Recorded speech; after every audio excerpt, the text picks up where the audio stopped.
Good morning everyone दोस्तों। आज है अक्टूबर 25 2023 और हम लोग करेंगे द हिंदू न्यूज़पेपर की एनालिसिस। मेरा नाम है सितेंद्र चौधरी और आज हम लोग कौन कौन से टॉपिक करने वाले हैं। आज हम लोग 4 टॉपिक करेंगे, जिनमें से 2 टॉपिक, एक तो पहले वाला टॉपिक है सुप्रीम कोर्ट जुडिशरी वाला, जो बहुत इंपॉर्टेंट होने वाला है स्पेशली आपके मेंस के पेपर के लिए। दूसरा जो टॉपिक होगा वो होगा कैरिंग कैपेसिटी को लेके। यूपीएससी में यहाँ पे पहले ही क्वेश्चन पूछे जा चुके हैं, फ्यूचर में भी पूछे जा सकते हैं। बहुत बहुत बहुत इंपॉर्टेंट टॉपिक है स्पेशली फॉर द मेंस। एकदम बना बनाया मेंस का आंसर इन 2 टॉपिक्स में आपको देखने को मिलेगा। उसके अलावा प्रीलिम्स के लिए हम लोग कावेरी वाला टॉपिक करेंगे और एक जनरल अंडरस्टैंडिंग के लिए ओलंपिक वाला टॉपिक करेंगे। लेकिन ये भी मेंस के लिए ज्यादा इंपॉर्टेंट है, प्रीलिम्स के लिए कम इंपॉर्टेंट है, क्योंकि इंडिया ने अभी 2036 का ओलंपिक को होस्ट करने का इंटरेस्ट जो है वो दिखाया है। तो उसके कॉन्टेक्स्ट में बात करेंगे कि किसी भी कंट्री को ओलंपिक का होस्ट कैसे चूज किया जाता है, उसका क्या प्रोसीजर होता है। तो 3 टॉपिक आज मेंस के लिए हैं और एक टॉपिक आज प्रीलिम्स के लिए है। चलिए जी, बढ़ते हैं सीधा पहले टॉपिक पे। नंबर ऑफ टॉपिक्स कम है लेकिन काफी डिटेल टॉपिक हम लोग करने वाले हैं, इसलिए मैंने ज्यादा टॉपिक इंक्लूड नहीं किए हैं। कुछ एडिशनल आर्टिकल मैंने आपको बाद में डाल दिए हैं। चलिए जी, तो पहला आर्टिकल कहता है दो नॉट इलेक्टेड जजेस have vital role to play in the evolution of the society. तो सीजीआई साहब क्या कह रहे हैं, जो जजेस होते हैं ना हमारे, वो इलेक्टेड नहीं होते ना, वो तो सिलेक्टेड होते हैं या फिर अपॉइंटेड होते हैं। दो चीजें होती हैं जजेस के केस में। तो आप एग्जाम कंडक्ट कराते हैं, एग्जाम क्लियर करते हो, क्लियर करने के बाद आपका सिलेक्शन होता है, आप जज बन जाते हो। जब आप हाई कोर्ट के जज होते हो, आपको सुप्रीम कोर्ट में प्रमोट कर दिया जाता है, अपॉइंट किया जाता है प्रेसिडेंट के द्वारा। इलेक्ट नहीं होते हो। हमारे जो पॉलिटिशियंस होते हैं, मेंबर ऑफ पार्लियामेंट होते हैं, हमारे जो एमएलए होते हैं, वो इलेक्टेड होते हैं क्योंकि उनको 5 साल के बाद वोट देके जनता के द्वारा इलेक्ट किया जाता है। तो दोनों का जॉब यहाँ पे अलग अलग है। जुडिशरी का रोल यहाँ पे बिल्कुल डिफरेंट होता है और जो इलेक्टेड मेंबर्स हमारे होते हैं उनका रोल यहाँ पे डिफरेंट होता है। तो जज सीजेआई ने ये कहा है, चंद्रचूड़ जी ने, कि हालांकि हमारे जज इलेक्टेड नहीं होते पॉलिटिशियन के जैसे, उसके बावजूद भी सोसाइटी को इवॉल्व करने में, सोसाइटी को आगे लेके जाने में जजेस का बहुत बहुत ज्यादा इंपॉर्टेंट रोल होता है। ऐसा चंद्रचूड़ जी ने कहा है। They have a vital role to play, मतलब बहुत इंपॉर्टेंट रोल है। They have a stabilising influence in the society. Stabilise का मतलब सोसाइटी को बैलेंस बनाना, पीसफुल बनाना। इसमें जुडिशरी का बहुत बड़ा रोल है। जिस तरह से टेक्नोलॉजी चेंज हो रही है, अब आप देखिए, अगर समाज में जस्टिस नहीं मिलेगा या जस्टिस बहुत डिलेड मिलेगा, हालांकि हमारे जुडिशरी में अभी जस्टिस डिले ही मिलता है काफी हद तक, लेकिन अगर समाज में जस्टिस मिलना बंद हो जाएगा तो लोगों का जुडिशरी से विश्वास ही उठ जाएगा। वो लोग जुडिशरी के पास जाएंगे नहीं, खुद ही फैसला करने लगेंगे। समाज में लॉ एंड ऑर्डर का इशू क्रिएट हो जाएगा और हमारा समाज जो है वो डिस्टेबलाइज हो जाएगा। तो इनका ये कहना है कि टेक्नोलॉजी का यूज करके हम लोग फास्ट जस्टिस डिलीवरी करते हैं, जिसकी वजह से जस्टिस डिलीवरी फास्ट होती है और समाज में जुडिशरी के लिए एक विश्वास होता है, जिसकी वजह से हमारी जो समाज है वो स्टेबलाइज होता है। बहुत इंपॉर्टेंट बात इन्होंने यहाँ पे बोली है, क्योंकि हम लोग पॉलिटिशियन के द्वारा हर 5 साल में इलेक्ट नहीं किए जाते हैं, इसलिए हमारा रोल यहाँ पे काफी इंपॉर्टेंट हो जाता है। ये तो जनरल सी चीज इन्होंने जो अपने भाषण में बोली है। जुडिशरी को क्रिटिसाइज किया जाता है किस चीज के लिए, कि भैया वो एग्जीक्यूटिव की डोमेन में कई बार टांग अड़ाते हैं, जिसे हम लोग कहते हैं जुडिशियल एक्टिविज्म। यस, देखिए हमारे यहाँ पे क्या है ना, हमारी डेमोक्रेसी में और हमारे यहाँ पे सेपरेशन ऑफ पावर का कॉन्सेप्ट यूज किया जाता है, जिसमें लेजिस्लेचर, एग्जीक्यूटिव और जुडिशरी तीनों को सेपरेट सेपरेट रोल दिए गए हैं। कई बार क्या होता है, हमारे जजेस ओवर एक्साइटेड होके लेजिस्लेचर और एग्जीक्यूटिव का काम भी करने लगते हैं, जिसकी वजह से जुडिशरी को बहुत बार क्रिटिसाइज किया जाता है। तो सीजीआई ने यह भी कहा है कि कोशिश की जाती है कि हम लोग लेजिस्लेचर और एग्जीक्यूटिव के टांग में, मतलब काम में टांग ना अड़ाएं, लेकिन कई बार चीजें इतनी मजबूरी हो जाती है, जस्टिस डिलीवरी के लिए वो थोड़ा सा करना पड़ता है। और ये इंटरप्रिटेशन के ऊपर भी डिपेंड करता है। हो सकता है किसी चीज को जुडिशरी इंटरफेरेंस ना माने, लेकिन आम आदमी की नजर में एक्टिविज्म हो भी सकता है। तो ये एक थोड़ा सा सब्जेक्टिव मैटर रहता है। लेकिन हम लोग देखें, अगर आम आदमी की आंखों के में, मतलब आम आदमी की नजर में देखे जाए, तो क्या इंपॉर्टेंस होती है जुडिशरी की। कई सारी इंपॉर्टेंट पॉइंट यहाँ पे जो है वो देखने को मिलेंगे आपको। तो सबसे पहला काम तो जुडिशरी का होता है भैया dispenser of the justice. Justice को डिलीवर करना है, सीधी बात है। और ये भी जस्टिस जो है कई तरीके से डिलीवर किया जाता है। पहली बात तो जो इनोसेंट लोग हैं उनको जस्टिस देना है। ये कोशिश की जाती है और ऐसा होना भी चाहिए कि इनोसेंट लोगों को सजा ना मिले। दूसरी बात जो क्रिमिनल्स हैं, क्रिमिनल्स को जो है वो जेल भी देनी है, उनको पनिश भी करना है।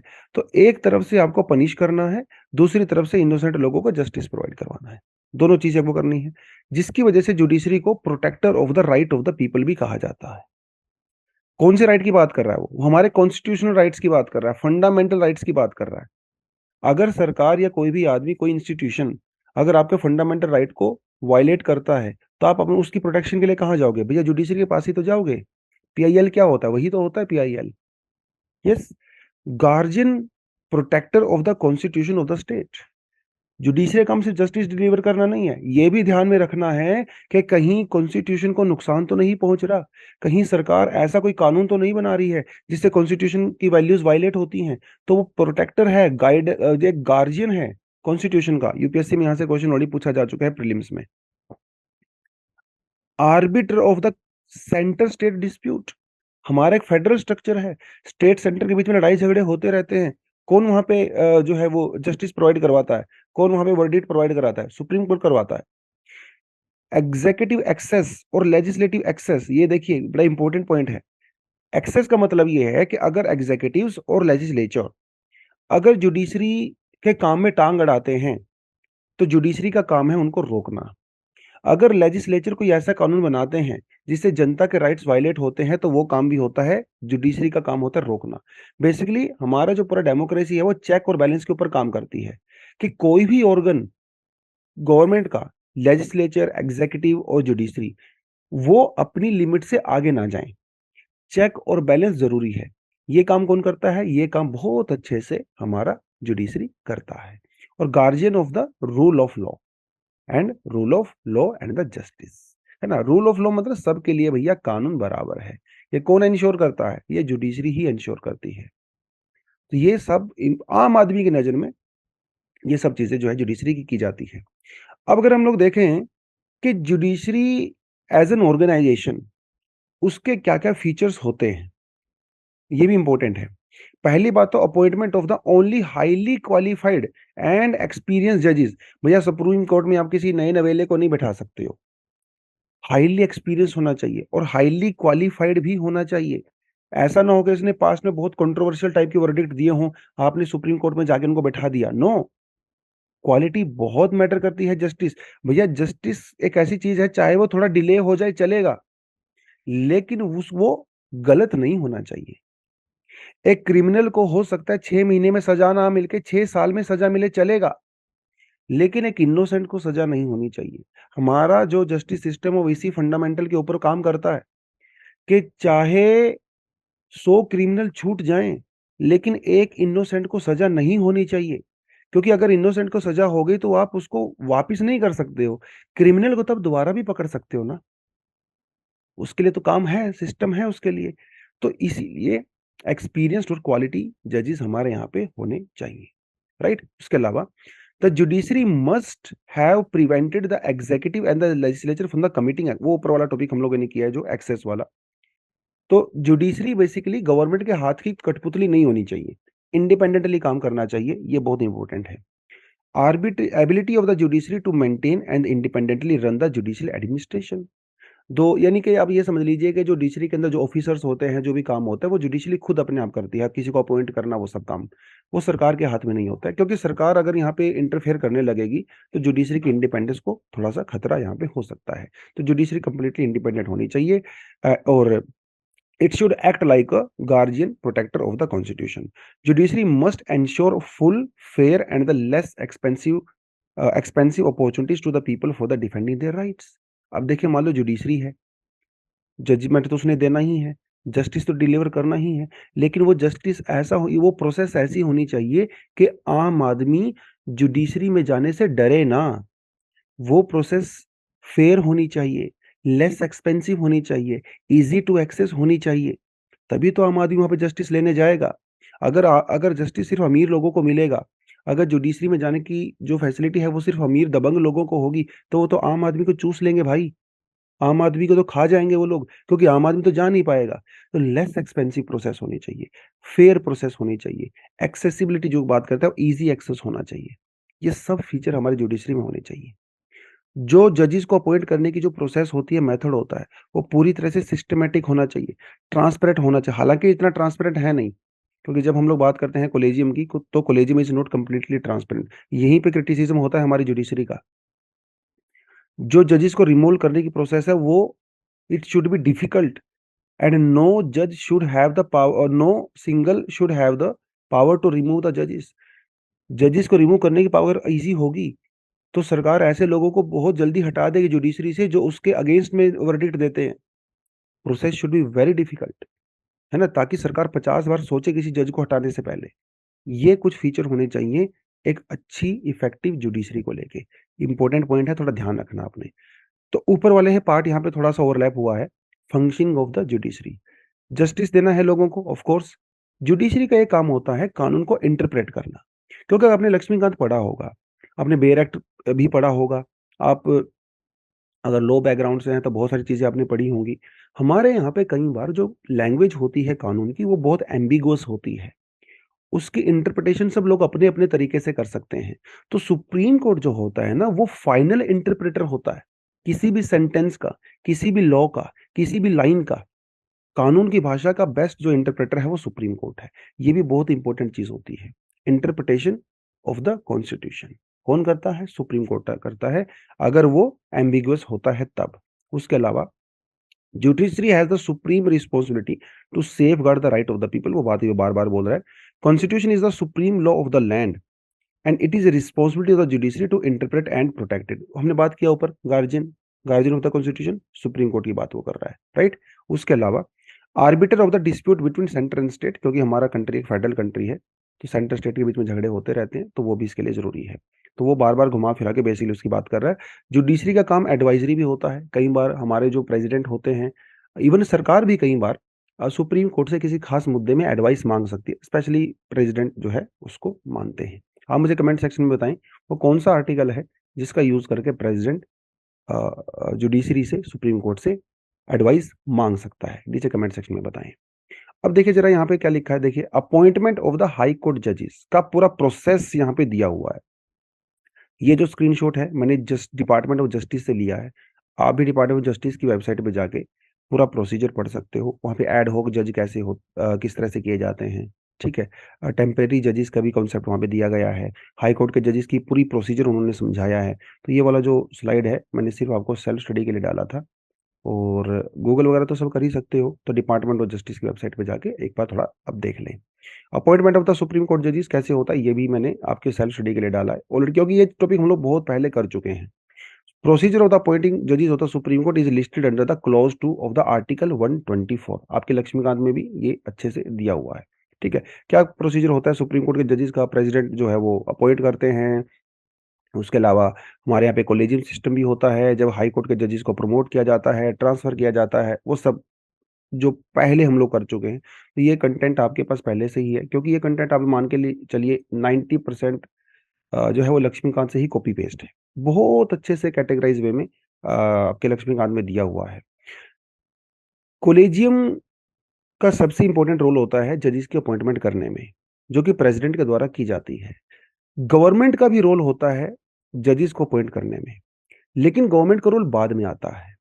एक बार कॉलेजियम जब किसी नाम को डिसाइड कर लेता है कि इन भाई साहब को जज बनाना है, वो नाम की रिकमेंडेशन फिर सरकार के पास जाती है और हमारी जो इंटेलिजेंस ब्यूरो होती है, वो उन जज के बारे में इंक्वायरी करती है।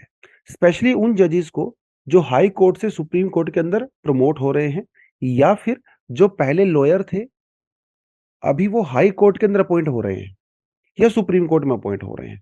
इंटेलिजेंस ब्यूरो उनकी पिछली पूरी पड़ताल करती है, उनका बैकग्राउंड चेक करती है और वो अपनी रिपोर्ट गवर्नमेंट को देती है। गवर्नमेंट को अगर ऐसा लगता है कि ये आदमी पूरी तरह से क्लीन है, कोई दिक्कत नहीं है, तो उस नाम को क्लियर कर देते हैं। अगर गवर्नमेंट को ऐसा लगता है कि उसमें थोड़ी दिक्कत है, तो सरकार जो है अपना ऑब्जेक्शन रेज़ करती है कॉलेजियम के सामने। अब ये कॉलेजियम पे डिपेंड करता है कि वो सरकार की रिकमेंडेशन को कंसीडर करे या ना करे। अगर वो कंसिडर करता है तो वो नाम ड्रॉप कर दिया जाता है। लेकिन अगर वो सुप्रीम कोर्ट कहता है कि नहीं भैया इनको ही बनाना है, तो फिर सरकार के पास कोई ऑप्शन बचता नहीं है। सरकार जो है वो बाउंड हो जाती है उसके नाम को क्लियर करने के लिए। लेकिन इसका कोई टाइम फ्रेम नहीं है कि 2 महीने में, 3 महीने में, कितनी देर में क्लियर करना है। कई बार सरकार 6-6 महीने भी क्लियर नहीं करती है। वो एक अलग जो है हमें मुद्दा है। तो आर्टिकल 124 एंड 217 वो अपॉइंटमेंट ऑफ जजेस की बात करता है। तो 217 जो है हाई कोर्ट की बात करता है, 124 जो है वो सुप्रीम कोर्ट की बात करता है। सिंपल। चलिए, नेक्स्ट टॉपिक आता है sensitive ecosystem of the Kaveri birthplace cries for the attention amid the deficit rainfall। जैसा कि इस बार हमें पता है इंडिया में मॉनसून बहुत ज़्यादा अनइवन डिस्ट्रीब्यूशन रहा है। कुछ रीजन्स में काफ़ी कम बारिश हुआ, कुछ रीजन में थोड़ा हद से ज़्यादा हो गया।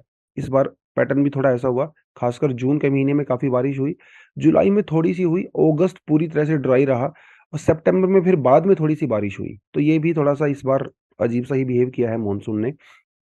लेकिन कावेरी एक रिवर ऐसी है जो नॉर्मली डिस्प्यूट में रहती है। यूजुअली कावेरी रिवर या इन जनरली अगर आप कहें तो साउथ इंडिया की जो रिवर्स हैं, वो कंट्रोवर्सी में रहती हैं। क्यों रहती हैं? क्योंकि वो पेरिनियल रिवर्स नहीं हैं। पेरिनियल रिवर का मतलब वो ऑल सीज़नल रिवर्स नहीं है। जैसे हिमालय के रिवर्स हैं। हिमालय की रिवर तो भैया ग्लेशियर के मेल्ट होने से आती हैं, तो साल भर उनमें पानी रहता है। तो ज़्यादा आपको डिस्प्यूट देखने को नहीं मिलेगा। जो सदर्न इंडिया वाली स्टेट्स हैं, जो स्पेशली वेस्टर्न घाट से ओरिजिनेट होती हैं, वो मानसून के सीजन में तो फुल रहती हैं। विदाउट मानसून उनके अंदर पानी काफ़ी कम हो जाता है। कई बार तो पानी इतना कम हो जाता है कि वो बे ऑफ बंगाल तक पहुँच ही नहीं पाती। उस वहाँ पहुँचने से पहले ही पूरा पानी खर्च कर दिया जाता है। लेकिन इस बार मानसून के दौरान भी कावेरी रिवर में पानी काफ़ी कम था। और आप सोच के देखिए, अभी तो जिस मानसून गया है, अभी वहाँ पे कितने डिस्प्यूट होंगे उन स्टेट्स के बीच में जिनको कावेरी की पानी की रिक्वायरमेंट होती है। तो क्योंकि इस बार कावेरी का जो बेसिन है, वो काफ़ी ड्रॉटफुल रहा, काफ़ी ज़्यादा वहाँ पे सूखा पड़ा है। तो सीधी-सी बात है, बीच में लड़ाई-झगड़ा तो होगा और ये झगड़ा हमेशा मोस्टली लीगल तौर पे ही होता है। सुप्रीम कोर्ट सरकार यहाँ पे इन्वॉल्व होती है। कावेरी बेसिन की वो बात कर रहा है। बेसिन क्या होता है? जैसे हमारे पास एक रिवर होती है, मेन मेजर जो रिवर होती है, इस रिवर की कुछ ट्रिब्यूटरीज़ होती हैं, ठीक है? उन ट्रिब्यूटरीज़ की कुछ छोटी-मोटी फर्दर ट्रिब्यूटरी हो सकती हैं। तो ये इसको हम लोग सबको बेसिन कहते हैं। वॉश बेसिन आपने देखा होगा, एक वॉश बेसिन के अंदर 2-3 रिवर 2-3 जो है वो टैप हो सकती हैं, लेकिन ये बेसिन तो एक ही होता है ना। तो जितना भी पानी आप उस बेसिन के अंदर डालते हो, फाइनली तो एक ही सिंक से निकलता है, एक ही ड्रेन से निकलता है ना। तो यही होता है बेसिकली बेसिन। रिवर उसकी छोटी-छोटी ट्रिब्यूटरीज़ वो सभी मिला के जो है एक बेसिन बनाती हैं। फाइनल वो जो बेसिन का पानी होता है वो मेन रिवर के अंदर एंट्री करता है और वो मेन रिवर फिर आगे फ्लो करती है। This is called basin. तो हम लोग अगर कावेरी बेसिन के बारे में बात करें तो वो यहाँ पे इम्पोर्टेंट हो जाता है। About Kodagu sensitive ecosystem and shunning of the paddy cultivation. Paddy cultivation मतलब चावल की खेती आप करोगे भाई, राइस आप अगर आप ग्रो करोगे, तो वो तो वाटर इंटेंसिव क्रॉप है। तो ये ना एक हिल डिस्ट्रिक्ट है, वेस्टर्न घाट रीजन के अंदर, ठीक है? कोडागू, जहाँ पे यूजुअली पैडी कल्टीवेशन यहाँ पे की जाती है। लेकिन इस बार वहाँ पे मॉनसून 42% डेफिसिट रहा। पानी कहाँ से आएगा?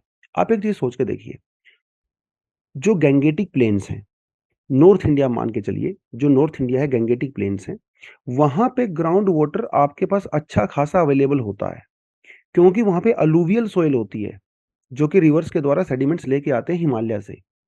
वहाँ पे उस अलूवियल सॉइल में जो पानी होता है, वो धीरे-धीरे, धीरे-धीरे नीचे की तरफ पेनिट्रेट होता है, पर्कोलेट होता है और ग्राउंड वाटर के अंदर चला जाता है। लेकिन हमारा जो साउथ इंडिया है, साउथ इंडिया एक पेनिनसुला है, एक रॉक है, ये अलूवियल सॉइल नहीं है। तो इस रॉक में पानी नीचे जाना बड़ा मुश्किल हो जाता है पर्कोलेट करना। इसीलिए वहाँ पे ग्राउंड वाटर भी की हेल्थ उतनी अच्छी नहीं है। उतना लेवल उतना अच्छा नहीं है जितना नॉर्थ इंडिया में है। तो यहाँ पे समस्या है पानी की। एक तो रिवर वहाँ पे ऑल सीज़नल नहीं है, ऊपर से वो रॉकी होने की वजह से पानी नीचे ग्राउंड वाटर में जा ही नहीं पाता। इसीलिए वहाँ पे समस्या खड़ी हो जाती है। और इस बार तो मानसून भी 42% कम हुआ है, तो समस्या और बड़ी हो गई है यहाँ पे, ठीक है? तो वहाँ पे पैडी कल्टीवेशन कम हो गया है, खासकर कोडुगु डिस्ट्रिक्ट में जो यूजुअली करती है। तो आपको समझ ही गए होंगे क्यों होता है वहाँ पे। एक तो जो पैडी कल्टीवेशन है वो रूमिनरेटिव नहीं है, लेबर कॉस्ट बहुत ज़्यादा हाई हो गई है। मैन एनिमल कॉन्फ्लिक्ट वहाँ पे होते हैं क्योंकि नागरा होल नेशनल पार्क वहाँ पे है, तो मैन एनिमल कॉन्फ्लिक्ट की वजह से आजकल लोग खेती-बाड़ी करना छोड़ ही दिया है। और कॉफ़ी बोर्ड ऑफ इंडिया है, वो उनका ये कहना है कि भैया rapid commercialisation hampering the Kodagu ecosystem negatively. ठीक है? तो लोग कमर्शियल एक्टिविटी ज़्यादा करना शुरू कर दिया है, फूड क्रॉप के ऊपर कम करना फ़ोकस कर दिया है। आप सोच रहे होंगे अचानक से मैंने ये क्यों बताने लगा मैं आपको कोडोगू के बारे में, क्योंकि इस आर्टिकल के अंदर वो मेंशन किया गया है। That's it. ठीक है।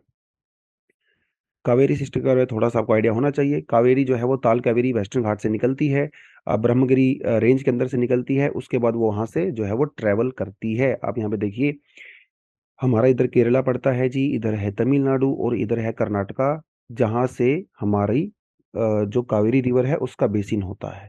यहाँ पे आंध्र प्रदेश नहीं है, यहाँ पे तेलंगाना भी नहीं है, तो कन्फ्यूज़्ड आपको एग्ज़ाम में नहीं होना है।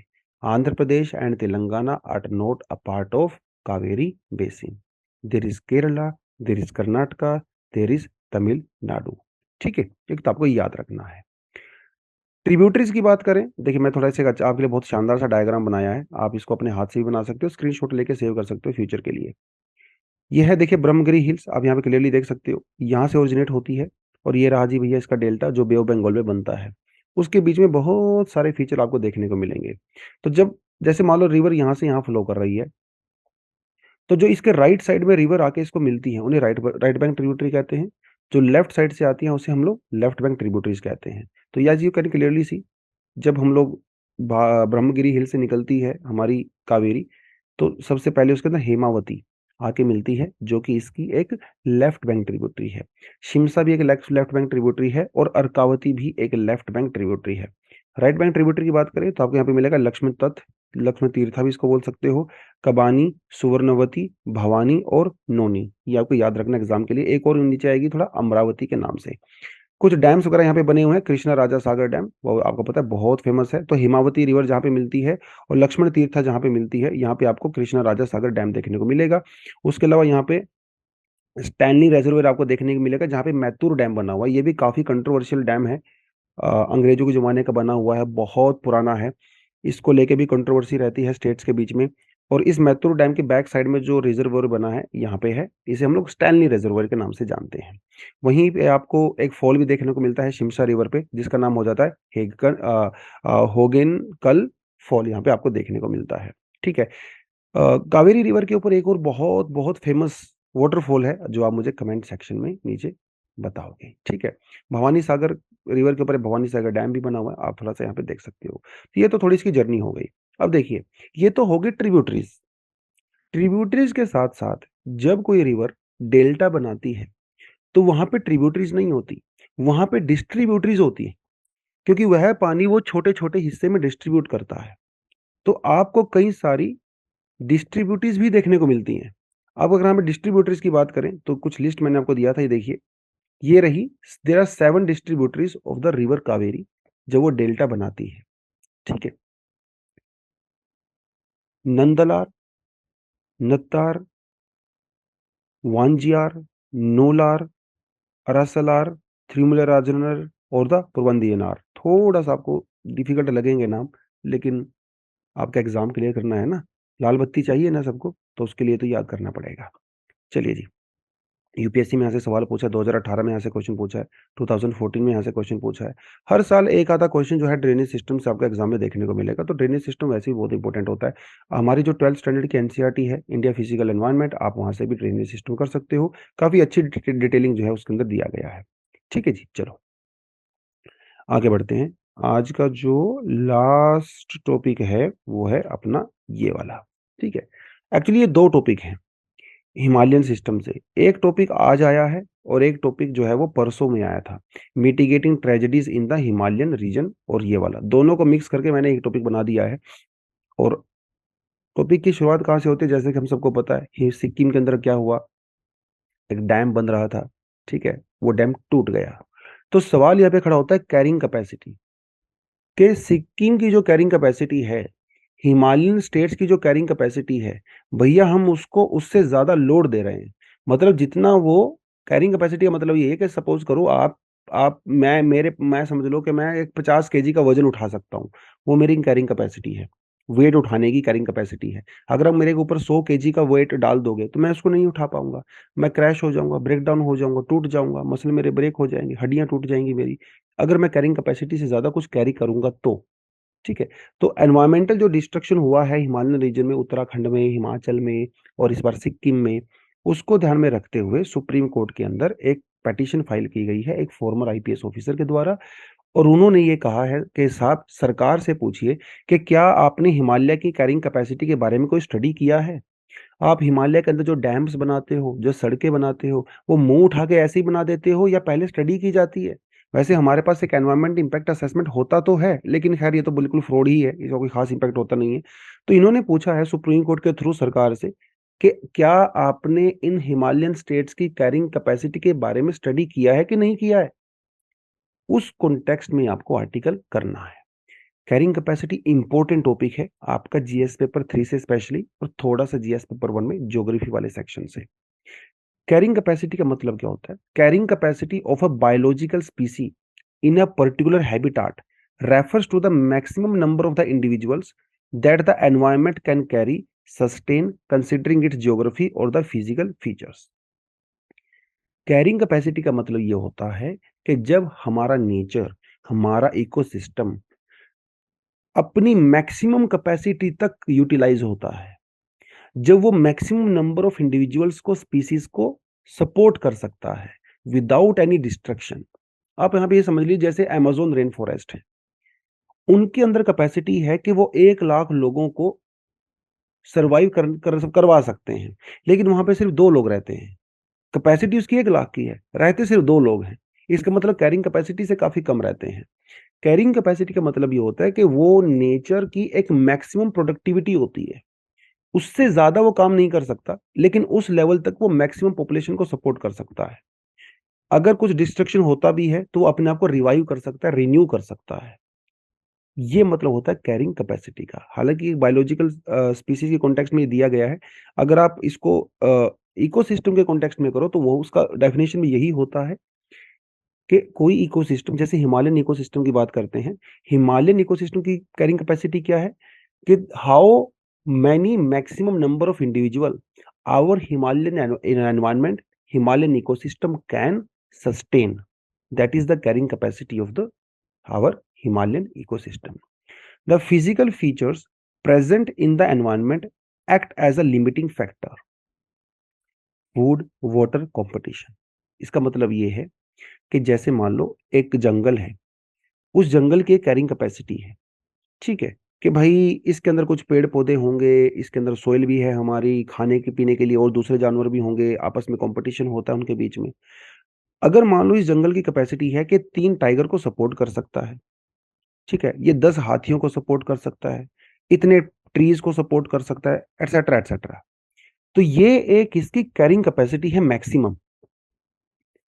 अगर आप इसके अंदर एक्स्ट्रा टाइगर डाल दोगे, 3 की बजाय 5 डाल दोगे, तो इसका कैरिंग कैपेसिटी डिस्टर्ब हो जाएगा। क्यों? क्योंकि फूड ही अवेलेबल नहीं है उनके लिए, वाटर ही अवेलेबल नहीं है, उनके बीच में कंपटीशन ज्यादा हो जाएगा। तो ये चीजें ऐसी होती हैं जो आपको दोबारा से कैरिंग कैपेसिटी के अंदर ले आती हैं। आपने देखा होगा जैसे गर्मियों में मक्खियां बहुत ज्यादा होती हैं, क्योंकि उस समय हमारे सिस्टम की कैरिंग कैपेसिटी ज्यादा हो जाती है मक्खियों के लिए, फूड ज्यादा अवेलेबल होता है।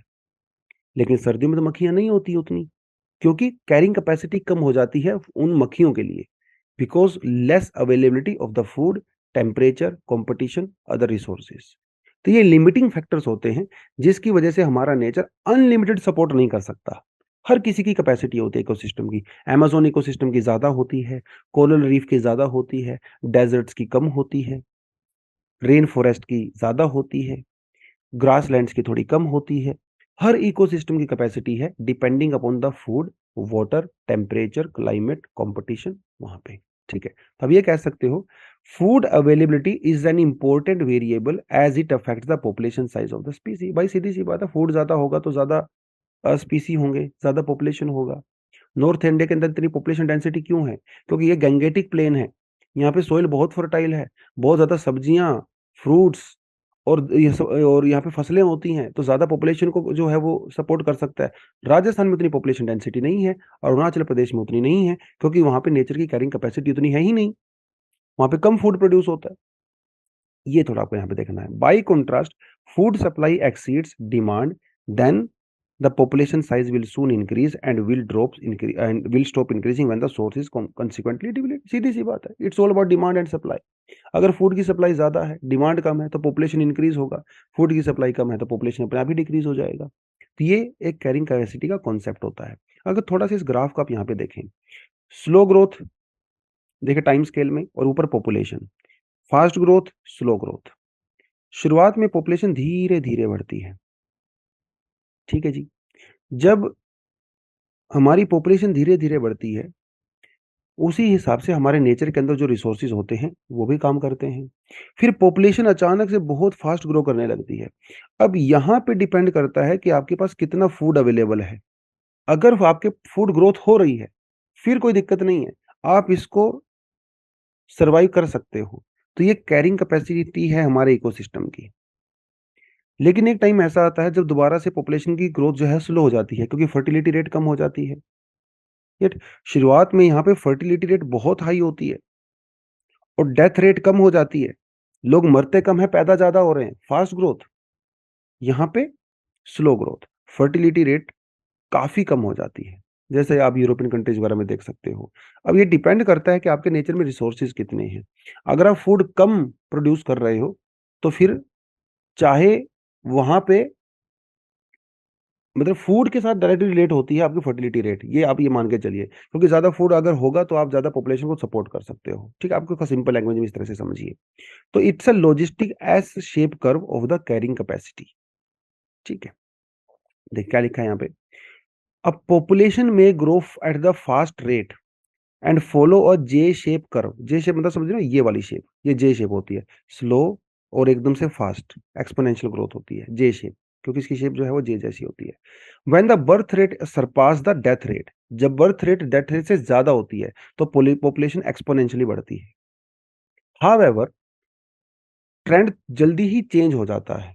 क्यों चेंज होता है? क्योंकि बर्थ रेट अचानक से नहीं, धीरे धीरे कम हो जाते हैं। जैसे इस समय इंडिया में बर्थ रेट कम हो रही है, तो इसलिए पॉपुलेशन की ग्रोथ इंडिया में अभी उतनी ज्यादा नहीं है। और क्योंकि जितना फूड हम लोग अवेलेबल अभी है हमारे पास, हम इतनी ही पॉपुलेशन को सपोर्ट करवा सकते हैं। अब ऐसा तो नहीं है एक ही रात में आप जो है फूड की सप्लाई अचानक से बहुत ज्यादा बढ़ा सकते हो, वो तो पॉसिबल नहीं है, क्योंकि ऑलरेडी मैक्सिमम अपनी लैंड का हम लोग मैक्सिमम यूज कर रहे हैं। और अगर आप पॉपुलेशन इंक्रीज करते रहोगे करते रहोगे करते रहोगे, और उसके कंपैरिजन में फूड को नहीं इंक्रीज करोगे सप्लाई को, तो या तो आपके यहाँ पे स्टारवेशन होगा, या फिर आपको बाहर से इंपोर्ट करना पड़ेगा।